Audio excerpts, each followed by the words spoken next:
Captain Jake Morrison stood on the bridge of the diplomatic vessel Harmony as it glided through the vast emptiness of space toward the Kelani homeworld. The stars stretched endlessly in all directions, their light painting silver patterns across the dark hull of his ship. For 15 years now, humanity had called the Kelani their closest friends among the stars, and Jake had been part of that friendship since the very beginning. The Kelani were unlike any species humans had ever encountered. They stood nearly 8 feet tall on 4 delicate legs, with skin that shifted colors like autumn leaves and large, gentle eyes that seemed to hold all the wisdom of the universe. They were herbivores who had never known war, never raised weapons against another living being. When first contact happened, they had offered gifts of food and knowledge instead of threats or demands for territory. Jake remembered his first meeting with Ambassador Zithka 5 years ago. The tall, graceful alien had approached him with arms spread wide in the Kelani gesture of trust and friendship. Through their translator devices, Zithka had spoken words that still echoed in Jake's mind today. Your people and mine, we are like 2 rivers flowing toward the same ocean. Let us flow together and make the journey easier for both. That friendship had changed everything for both species. The Kelani had shared their incredible knowledge of agriculture and terraforming. They knew secrets of making dead worlds bloom with life, of healing damaged ecosystems, of growing food in places where nothing should survive. In return, humans had offered protection and industrial technology. It seemed like a perfect partnership between 2 very different kinds of people. Lieutenant Amy Chun looked up from her communications station with a smile. Captain, we're receiving a welcome message from Verdania Traffic Control. They're clearing us for landing at the main spaceport in 3 hours. Amy had been with Jake's crew for 2 years now, and she always got excited when they visited Kelani. Worlds. The aliens had a way of making everyone feel welcome and valued. Jake nodded and settled into his captain's chair. This was supposed to be a routine supply run. The Kelani had requested some human-made medical equipment for their hospitals, and in return they were sharing samples of a new grain they had developed that could grow in almost any soil. It was the kind of peaceful exchange that had built the strong friendship between their peoples. The first sign that something was wrong came when they were still an hour away from Verdania. Amy's console started flashing with warning lights, and her expression changed from excitement to confusion. Captain, I'm picking up some strange signals from the planet. The normal communication network seemed to be down. Jake frowned and moved to stand behind her chair. What kind of signals are you getting? Amy's fingers danced across her controls as she tried to clean up the incoming transmissions. Most of it was static and interference, but occasionally they could hear fragments of voices speaking in the musical Kelani language. The words they could make out were not the peaceful greetings they expected. Emergency and help us, and they came without warning, filtered through the static. Then clearer. Then the rest came a voice Jake recognized. It was Ambassador Zithka, and the terror in his usually calm voice made Jake's blood run cold. The Vakari came without warning. Entire colonies are gone. The younglings, they took the younglings first. Help us. Please help us. The transmission cut to static, and Amy worked frantically to re-establish contact. Jake had heard of the Vakari Empire, of course. They were a militaristic species from the far rim of known space, reptilian creatures who had built their civilization on conquest and war, but the Vakari had never shown interest in this region of the galaxy before.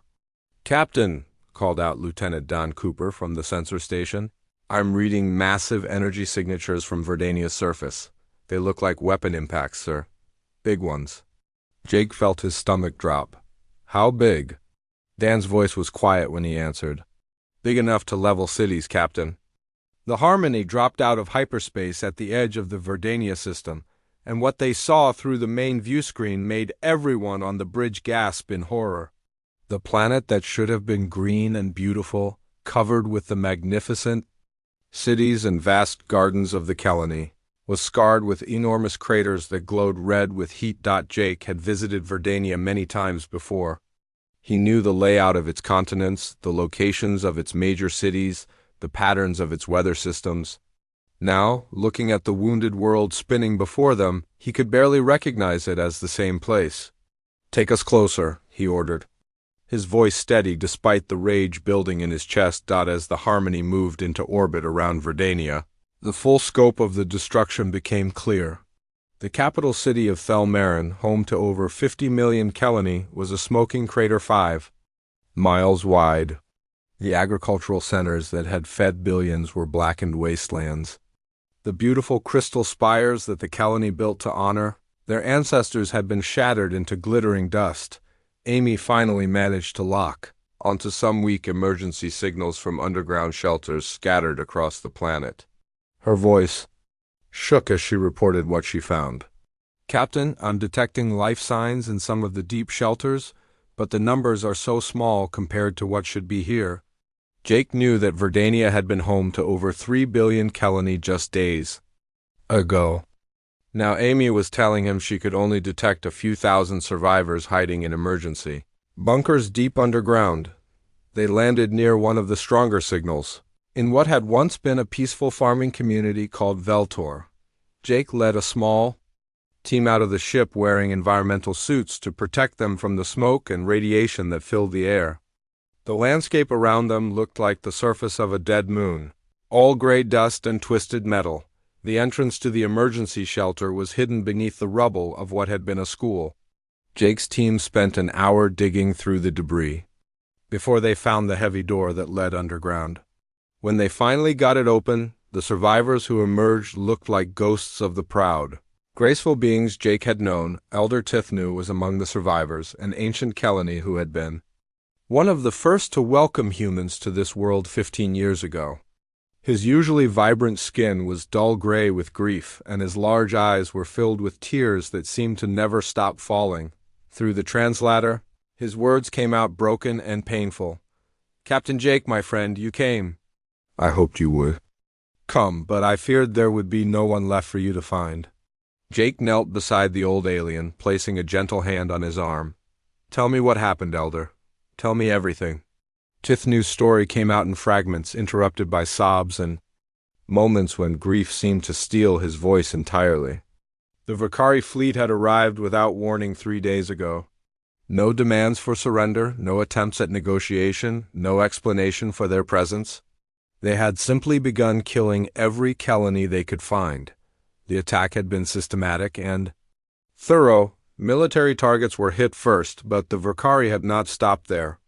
Schools, hospitals, nurseries where the youngest Kelani learned and played, all had been destroyed with the same cold efficiency. The Vakari soldiers who landed on the surface had shown no mercy to anyone they encountered. They laughed, Tithnu whispered, his voice barely audible.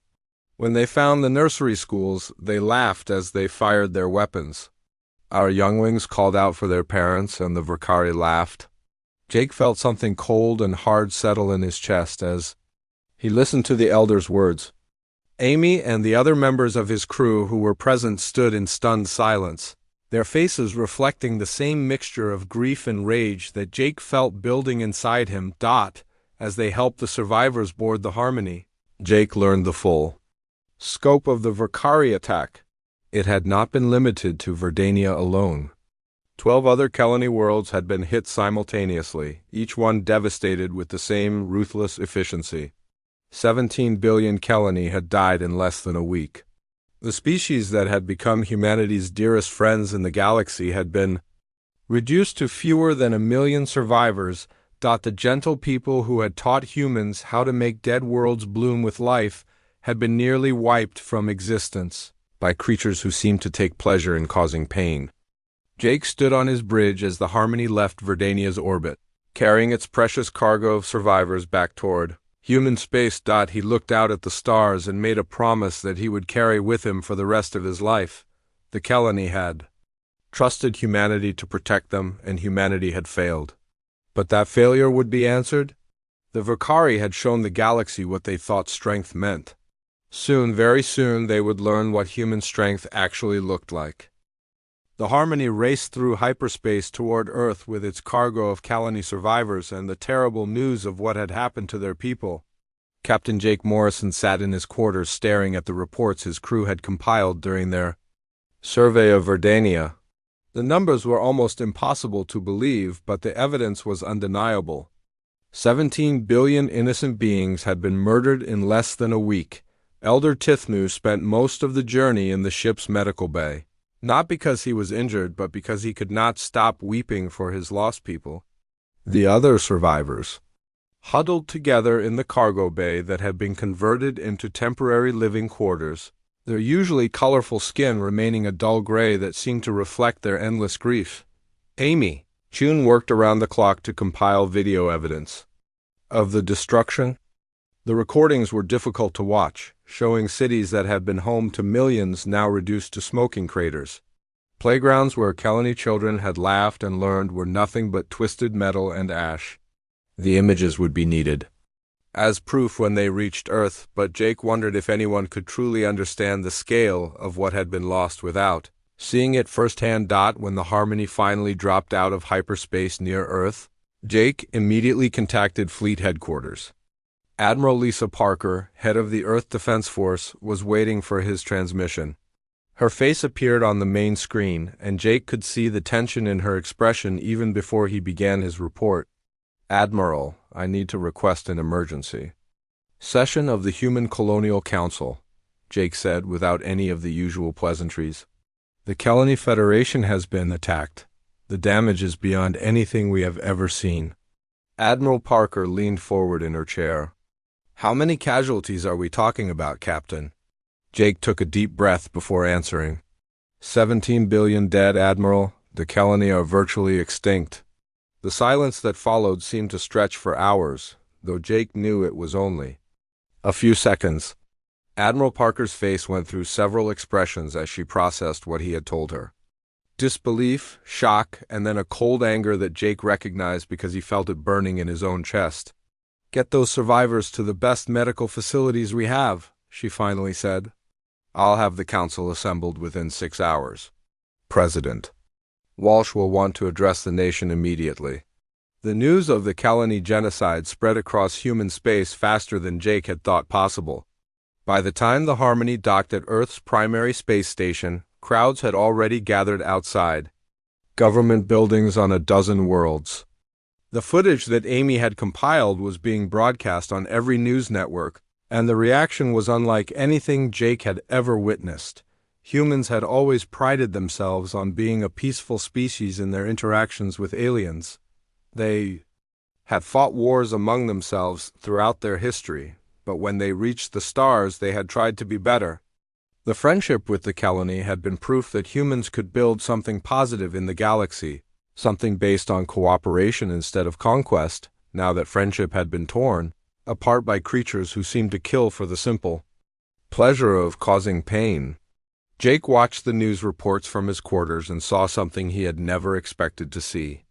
Millions of humans, from Earth to the furthest colonies, were demanding war. President Kevin Walsh called for a special session of the Human Colonial Council to be broadcast live across all human space. Jake stood in the gallery as the president, took the podium, flanked by Admiral Parker and the other military leaders who would soon be asked to turn their words into action. The president was a tall man with gray hair and kind eyes, someone who had built his political career on finding peaceful solutions to complex problems. But when he began to speak, there was something in his voice that Jake had never heard before. It was not anger exactly, but something colder and more dangerous. Citizens of humanity, friends, and allies across the galaxy, President Walsh began. 3 days ago, our dearest friends among the stars were attacked without provocation, without warning, and without mercy. The Kelani Federation, which had never raised a weapon against another living being, was systematically destroyed by the Verkari Empire. The president paused, and in that silence Jake could feel the weight of 17 billion deaths pressing down on everyone in the chamber. The Kelani were more than our allies, the president continued. They were our teachers, our partners in building a better galaxy. They showed us how to heal dead worlds, how to grow food in impossible places, how to create beauty where there had been only emptiness. In return, we promised to protect them from those who would do them harm. President Walsh's voice grew harder as he spoke. We failed in that promise. While we debated trade agreements and territorial boundaries, our friends were being slaughtered by creatures who turned murder into entertainment. The Vakari Empire has shown us what they believe strength means. Now they will learn what human strength actually looks like. Commander Steve Martinez, head of military intelligence, stepped forward to brief the council on what they knew about the Vakari. The reptilian species had built an empire spanning 47 star systems through conquest and intimidation. Their military consisted of 12 million soldiers and 3,000 warships, all trained in tactics that prioritize maximum destruction and terror. The Vakari have never lost a war, Martinez reported. They rely on overwhelming force applied against weaker opponents, combined with psychological warfare designed to break enemy morale before battles even begin. Their military doctrine emphasizes the elimination of non-combatants as a way to demoralize opposing forces. Dr. Nancy Rodriguez, the chief science advisor, provided an even more disturbing analysis. Human intelligence had intercepted Vakari. Communications discussing the attack on the Kelani and what they revealed about Vakari motivations was chilling. The destruction of the Kelani Federation was not about territory or resources, Dr. Rodriguez explained to the silent chamber. According to their own communications, it was a test. The Vakari wanted to see how humanity would respond to the annihilation of our closest allies. If we showed weakness or filed diplomatic protests, they planned to systematically eliminate all human allies before turning their attention to Earth itself. The implications of this revelation settled over the chamber like a heavy blanket.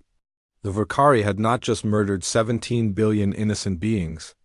They had done it specifically to gauge human resolve, to see if humanity was strong enough to be worth their attention or weak enough to be their next victim. Admiral Parker stood and activated a holographic display showing the current positions of human and Vakari forces. The two powers had never directly confronted each other before, but now war seemed not just inevitable but necessary for human survival. They wanted to test our resolve, Admiral Parker said, her voice carrying clearly through the chamber. They wanted to know if our friendship with peaceful species made us weak, if our diplomatic approach to galactic relations meant we would not fight when fighting became necessary. She paused and looked directly into the cameras that were broadcasting. Her words across human space, consider their test failed. The vote was unanimous. Every member of the Human Colonial Council, representing every world and station where humans lived and worked, voted to authorize the largest military buildup in human history. The Kelani would be avenged, and the Vakari would learn that there were consequences for treating innocent life as a disposable commodity. As the session ended, and the politicians began discussing timelines and resource allocation, Jake found himself thinking about Elder Tithnu and the other survivors still recovering in Earth's hospitals. They had trusted humanity to keep them safe, and humanity had failed them when it mattered most. But that failure would be the last one the Kelani ever suffered at human hands. The Vakari had shown the galaxy what they thought mercy looked like. Soon, very soon, they would discover what merciless actually meant. Jake looked out at the stars visible through the station's viewport and felt something settle in his chest that he knew would never leave. The gentle, diplomatic approach that had defined humanity's expansion into space was about to give way to something older and more primal. The Vakari had awakened something in humanity that had been sleeping since they left Earth behind. They had wanted to test human strength. That test was about to begin, and Jake suspected the results would be more terrible than the Vakari could possibly imagine. 6 months after the Kelani genocide, human space had transformed into something that would have been unrecognizable to anyone who had known it before. Captain Danny Foster, recently promoted to admiral and placed in charge of the newly formed Retribution Fleet, stood on the observation deck of the massive shipyard orbiting Mars and watched as humanity prepared for war. The construction happening around him was beyond anything the galaxy had ever seen. Shipyards that had once built peaceful cargo vessels and exploration. Ships now worked 24 hours a day producing instruments of destruction. The skeletal frames of new warships stretched as far as the eye could see, each one larger and more heavily armed than anything in the existing human fleet. The new Vengeance-class battleships were monsters of metal and energy, each one nearly 2 miles long and carrying enough firepower to turn a planet's surface into glass. Foster watched as automated construction drones swarmed over the hull of the latest ship in the series, the Righteous Fury, installing weapon systems that had been designed specifically for the war that was coming. "Admiral," the production reports, "from the outer colonies just came in," said Commander Kate Sullivan, Foster's chief of staff. She handed him a tablet displaying numbers that would have seemed impossible just months before. "We're now producing 3 new warships per day across all shipyards, and the automated defense platforms are being deployed ahead of schedule." Foster nodded as he reviewed the data. The defense platforms were not actually meant for defense at all. They were staging points for the largest offensive operation humanity had ever planned, equipped with supply depots and refueling stations that would allow the Retribution fleet to strike deep into Vakari territory without having to return to human space for resupply. The scale of the military buildup was staggering, but it was not just about numbers. Every aspect of human society had been mobilized for the coming war. Factories that had produced consumer goods now manufactured ammunition and armor plating. Agricultural worlds had shifted their production to create the massive food supplies needed to feed an army. Even civilian transport ships were being converted into troop carriers and supply vessels. Colonel Ryan Clark walked up to join Foster at the observation window, his uniform bearing the insignia of the new weapons development division. In his hands he carried a small device that looked almost harmless but represented months of intensive research and development. "Admiral, I think you need to see what we've discovered about Vakari technology," Clark said, activating the device. In his hands, the screen showed detailed scans of Vakari armor and weapons recovered from the ruins of Kelani. Worlds. Foster studied the images with interest. The Vakari armor appeared to be nearly impenetrable to conventional weapons, made from some kind of layered metal that could absorb tremendous amounts of energy without being damaged. It explained how Vakari soldiers had been able to walk through Kelani defensive positions as if they were not there at all. "The armor is impressive," Foster admitted, "but there has to be a weakness." Clark smiled grimly and manipulated the controls on his device. The screen now showed the same armor being subjected to a specific type of electromagnetic pulse. The metal that had seemed indestructible suddenly began to crack and crumble. "Every piece of technology has a flaw, Admiral," Clark explained. "The same properties that make Vakari armor so resistant to energy weapons make it vulnerable to electromagnetic frequencies in a very narrow range. We've been able to modify our weapons to exploit this weakness." Foster felt a cold satisfaction as he watched the demonstration. The Vakari had used their technological superiority to slaughter billions of innocent Kelani. Now that same technology would become a liability when they faced human forces equipped with weapons designed specifically to counter their advantages. Lieutenant Colonel Beth Williams approached them carrying a stack of data tablets and wearing the expression of someone who had been working without sleep for days. She was in charge of intelligence gathering, and her work with the surviving Kelani had provided crucial information about Vakari military tactics and psychology. "Admiral, the Kelani survivors have given us a complete picture of how the Vakari military operates," Williams reported. "Their entire doctrine is based on intimidation and overwhelming force applied against weaker opponents. They've never faced an enemy capable of matching their level of aggression." Foster took the tablets and began reviewing the intelligence reports. The information painted a picture of a military culture built on brutality and the systematic elimination of anything that could not defend itself.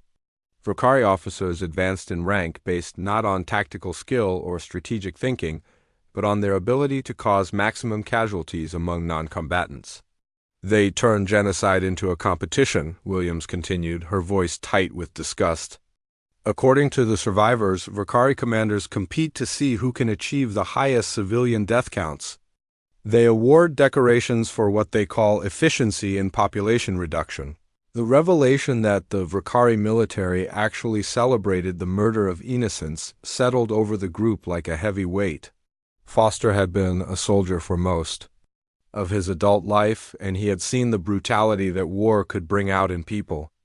But the idea of turning the killing of children into a sport was beyond anything he had ever encountered. General Mike Turner joined them at the observation window, his weathered face bearing the marks of someone who had spent decades in military service. He carried with him reports from the Psychological Warfare Division, a new branch of the military that had been created specifically for the upcoming conflict with the Vakari. "Admiral, we've completed our analysis of Vakari communications intercepts," Turner reported. "Their reaction to our military buildup has been interesting. They seem genuinely surprised that we're preparing for war instead of filing diplomatic protests." Foster was not surprised by this information. The Vakari had built their empire by attacking species that would negotiate or surrender when faced with overwhelming force. The idea that humanity might choose to fight back rather than seek a peaceful resolution was apparently outside their experience. "What's their current military posture?" Foster asked. Turner activated his own data display, showing the positions of Vakari forces throughout their empire. "They've reinforced their border worlds, but they haven't mobilized for a major conflict. Their intelligence appears to be telling them that humans will back down once they see the size of the Vakari military." Foster studied the display with satisfaction. The Vakari were making the same mistake that many enemies throughout human history had made. They were judging human resolve based on humanity's preference for peaceful solutions. Not understanding that this preference was a choice rather than a weakness, the months of preparation had changed more than just human military capabilities.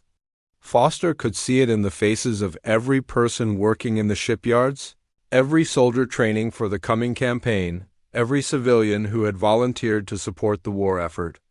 The species that had reached for the stars with dreams of exploration and cooperation had been forced to remember older, darker aspects of their nature. Dr. Helen Parker, the fleet's chief medical officer, approached with her own tablet full of disturbing information. "Admiral, we've completed our psychological profiles of the human personnel being assigned to the Retribution fleet. The results are concerning." Foster raised an eyebrow. "Concerning how?" Dr. Parker hesitated before answering. "The desire for revenge among our troops is unlike anything I've seen in my career. They're not just angry about what happened to the Kelani. They're eager to inflict the same kind of suffering on the Vakari that the Vakari inflicted on our allies." Foster understood her concern, but he also understood the necessity of what they were preparing to do. The Vakari had tested human resolve by murdering 17 billion innocent beings. They had wanted to know if humanity was soft, if their friendship with peaceful species made them weak. "Doctor, the Vakari made their choice when they turned genocide into entertainment," Foster said quietly. "They wanted to see what human strength looks like when it's pushed too far. They're going to get exactly what they asked for." As the sun set behind Mars, casting long shadows across the shipyard, Foster made his final review of the battle plans that would soon be put into motion. The Retribution fleet would consist of 800 warships supported by 2,000 automated combat drones. 300,000 human marines had been trained specifically for this campaign, equipped with weapons designed to counter every Vakari advantage. The Kelani survivors, now recovering in hospitals across human space, would soon see their people avenged. The galaxy would learn that humanity's capacity for friendship was matched only by their capacity for vengeance when that friendship was betrayed. Foster looked out at the stars that would soon witness the largest military campaign in human history, and felt the weight of 17 billion deaths pressing down on his shoulders. The Vakari had wanted to test whether humans were capable of the same ruthlessness they had shown to the Kelani. That test was about to be answered in ways the Vakari could never have imagined. The human Retribution fleet emerged from hyperspace at the edge of Vakari territory 18 months after the Kelani genocide. and Admiral Danny Foster felt a cold satisfaction as he watched his armada take formation around the command ship Vengeance. 800 warships stretched across space like a dark constellation, each one loaded with weapons designed specifically to kill Vakari soldiers and destroy Vakari worlds. The fleet was unlike anything that had ever been assembled in Galactic history. 2,000 automated combat drones flanked the main battle group, their sleek forms bristling with the electromagnetic weapons that could turn Vakari armor into useless scrap metal. 300,000 human marines waited in the troop ships, each one carrying pictures of dead Kelani children and burning cities as motivation for what they were about to do. Foster stood on the bridge of the Vengeance and looked out at the first target of their campaign. Krex Prime was a heavily fortified Vakari military base that protected their outer colonies, home to nearly 2 million Vakari soldiers and their families. The planet's surface was covered with defensive installations that had never been tested against a serious attack because no species had ever been foolish enough to challenge Vakari military might. "Admiral, all ships report ready for combat," announced Commander Kate Sullivan from her position at the tactical station. "The Vakari garrison is broadcasting surrender offers and requests for negotiation." Foster felt no emotion as he heard the enemy's desperate attempts to avoid the fate they had visited upon the Kelani. The Vakari had shown no interest in negotiation. When they were slaughtering billions of innocent herbivores, they would receive the same consideration they had given to Kelani younglings crying for their parents. "Begin the bombardment," Foster ordered, his voice carrying clearly across the bridge. "No warnings, no surrender terms, no mercy." The first salvo from the human fleet lit up space with energy beams and missile trails that stretched from the ships to the planet below. The orbital bombardment was methodical and thorough, designed to eliminate every military installation on Krex Prime with surgical precision.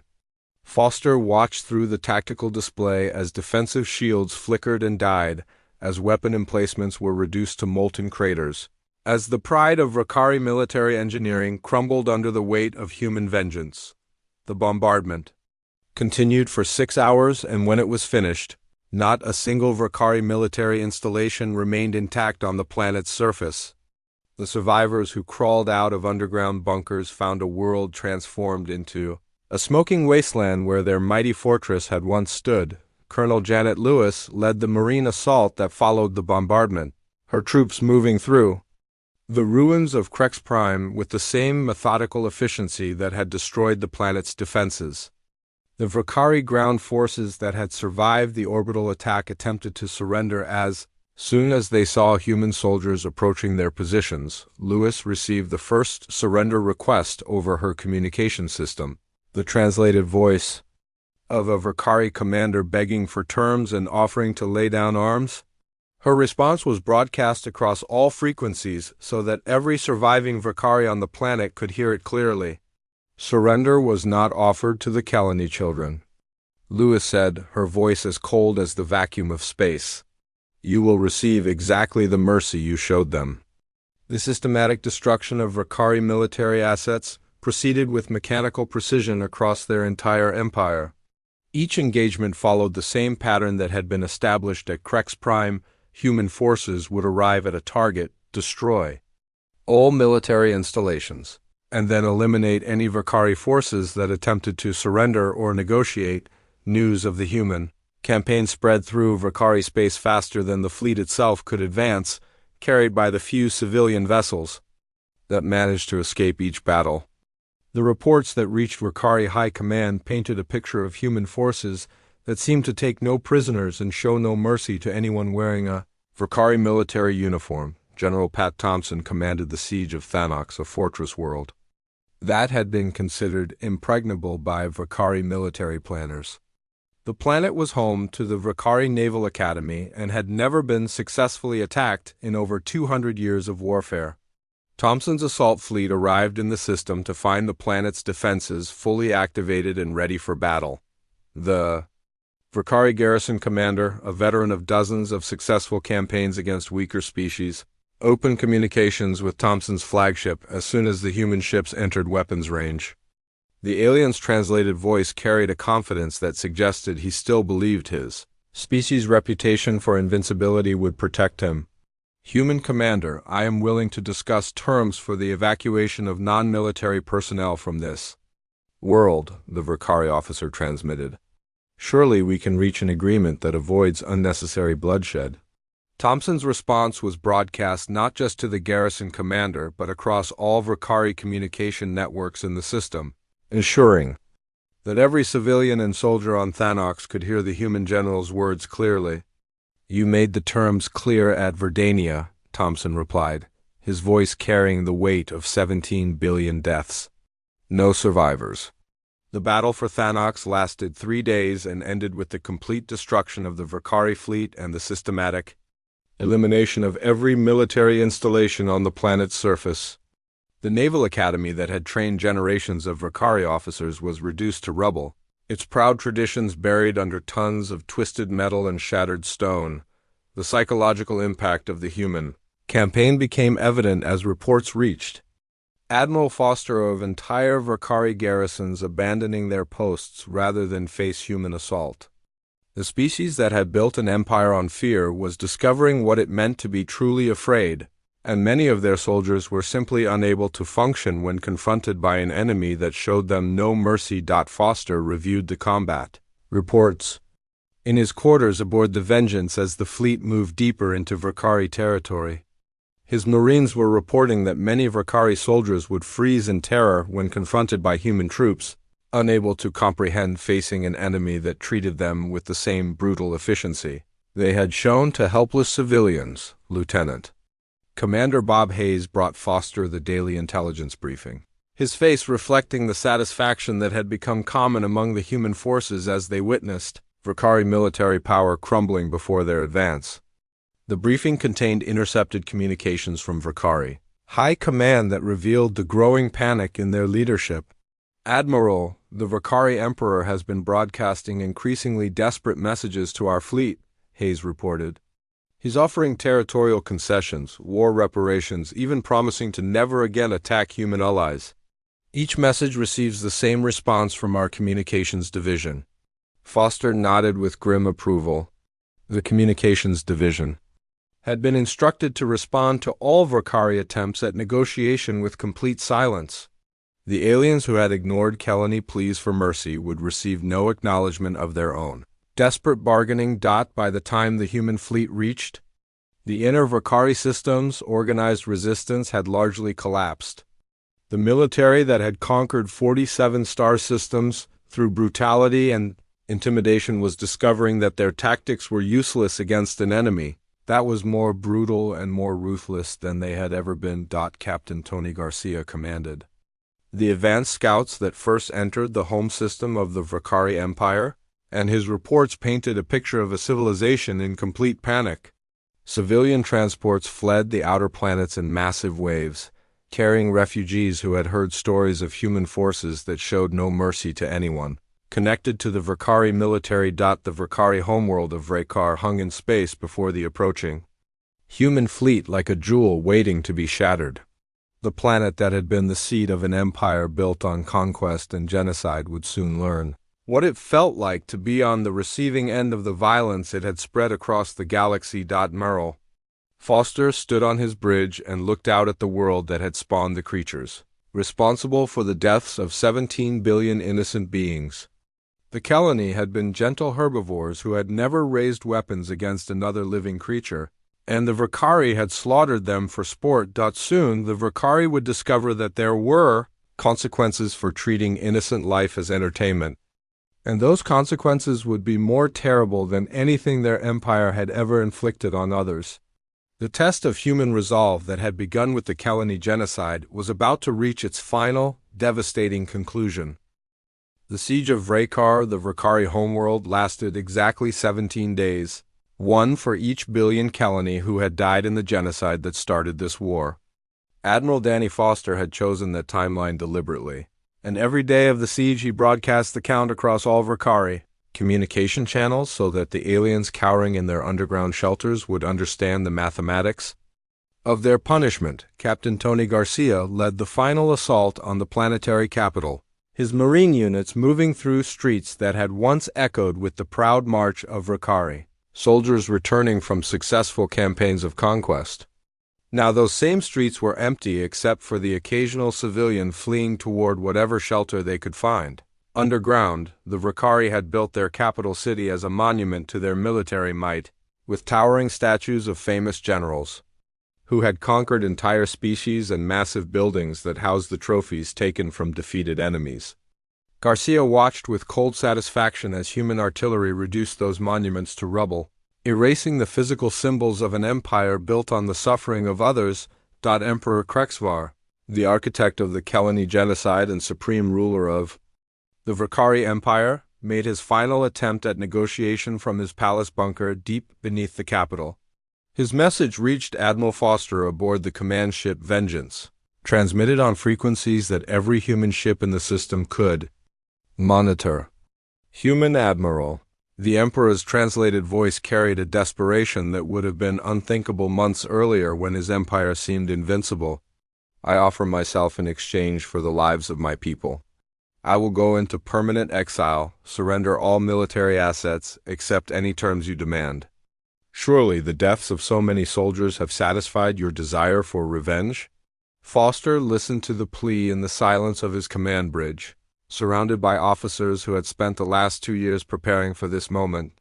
The Emperor, who had turned genocide into entertainment, was finally experiencing the fear that his victims had known in their final moments. Foster's response was recorded and broadcast not just to the Vakari homeworld but across the entire galaxy on all diplomatic frequencies. His words would be remembered by every species that heard them, marking the moment when humanity revealed what lay beneath their diplomatic exterior. The Kelani children asked for mercy too, Emperor, Foster said, his voice carrying the weight of 17 billion deaths. Your soldiers laughed while they killed them. Now you can listen to your people scream while they learn what terror really means. The transmission ended, and the final phase of the assault began. Human forces moved through the capital city with the same methodical efficiency they had shown throughout the campaign, dismantling the last Vakari military installations while the population huddled in underground shelters that offered no real protection. Emperor Krexvar made one last desperate attempt to save his empire by leading his personal guard in a final attack against the human forces approaching his palace. The elite Vakari warriors who had never known defeat charged out of their bunker wearing their finest armor and carrying weapons that had conquered dozens of worlds. They lasted less than 5 minutes against the human marines who met them in the palace courtyard. Sergeant Katie Barnes, whose unit had carried pictures of dead Kelani younglings throughout the entire campaign, was the one who finally cornered the Emperor in his throne room. The alien who had ordered the deaths of 17 billion innocent beings died exactly as those innocents had died. Begging for mercy that would never come, the fall of the Vakari Empire sent shockwaves across the galaxy that reached far beyond the boundaries of the former enemy territory.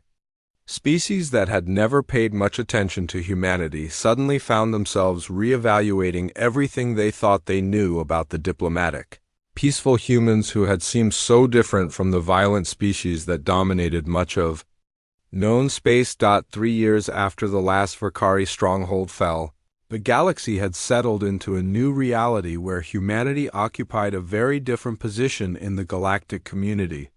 The species that had been known for forming friendships with peaceful herbivores was now also known for waging war with a ruthlessness that made veteran military species uncomfortable. Admiral Foster, now serving as military governor of the former Vakari territory, oversaw the reconstruction of the conquered region from his headquarters on what had once been the Vakari capital world.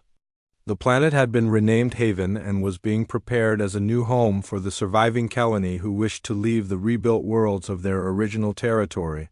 The surviving Kelani, still fewer than 1 million individuals scattered across refugee camps and hospital facilities, were given first choice of any worlds they wanted within the former Vakari space.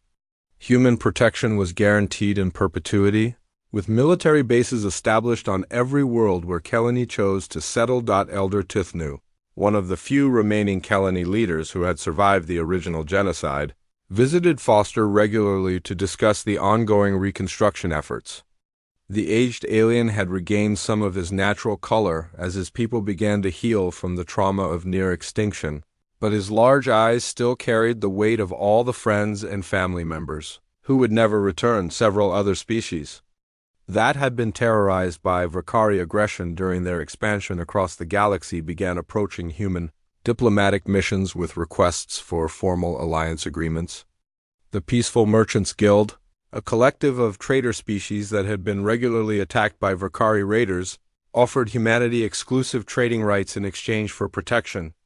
The Crystal Builders, an artistic species whose beautiful creations had been destroyed by Vakari forces for sport, requested permission to establish colonies within human-protected space. Foster reviewed these requests from his office in the rebuilt capital, looking out through bulletproof windows at gardens where Kelani younglings played under the watchful eyes of human marines. The galaxy was learning that humanity's capacity for friendship was matched by their willingness to destroy anyone who threatened those friends. The new diplomatic protocols that emerged in the aftermath of the Vakari War were simple and direct. Humanity's allies were not to be touched under any circumstances. Species that violated this rule would face the same fate that had befallen the Vakari Empire. Regardless of their size or military strength, Ambassador Carol White, humanity's new representative to the Galactic Council, delivered this message to the assembled delegates during her first address to the organization. Her words were calm and professional, but every species in the chamber understood the threat that lay beneath her diplomatic language. Humanity values peace and cooperation. Above all things, Ambassador White stated to the silent chamber, we will always prefer negotiation to conflict, trade to conquest, friendship to fear. However, we have learned that some species mistake kindness for weakness and diplomacy for surrender. She paused, allowing her words to settle over the diverse collection of alien representatives before continuing with the message that would define humanity's role in galactic politics for generations to come. Those species are welcome to test their assumptions about human nature, she said with a smile that never reached her eyes. The Vakari Empire provides an excellent example of what happens to civilizations that make that particular mistake. Foster often walked through the memorial gardens that had been built on the site of the former Vakari Palace, where monuments to the dead Kelani stood among flowing fountains and carefully tended flower beds. The gardens were always full of visitors, both Kelani survivors who came to remember their lost people and representatives from other species, who came to understand what humanity was capable of when pushed beyond their limits. Elder Tithnu found Foster there one evening as the sun was setting behind the rebuilt city, casting long shadows across the memorial stones that bore the names of Kelani worlds that no longer existed. The old alien approached slowly, his movements still carrying the graceful dignity that had made his species so beloved by humans. Captain Jake Morrison visited today, Tithnu said, settling beside Foster on one of the benches that faced the largest memorial. He wanted to see how the rebuilding was progressing. Foster nodded, remembering the ship captain who had discovered the genocide and brought the first survivors to safety. Morrison had requested reassignment to civilian transport duty after the war, saying he had seen enough of what humans could become when their friends were threatened.